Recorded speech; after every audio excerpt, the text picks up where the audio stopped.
EFCC don gbab one mama on top 91 million naira fraud for Edo.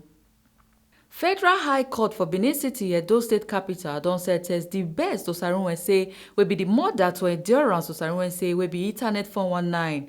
EFCC tok person Wilson Wajare on Tuesday yarn say Benin Zonal Command arraign the best for one card charge wey she take help her son collect 91,296,150 naira between January 2, 2020 and December 2021 for Yahoo. The prosecution counsel IK Agwai come tell the court to convict and sen ten ce the suspect wey plead guilty appropriately. Judge MS Shuaibu come sen ten ce the suspect go jail for 5 years with option of 1 million naira fine, and she go also lose the balance of the money wey dey her bank account to the federal government. Ebo Sereme Obinome, TMC TV News.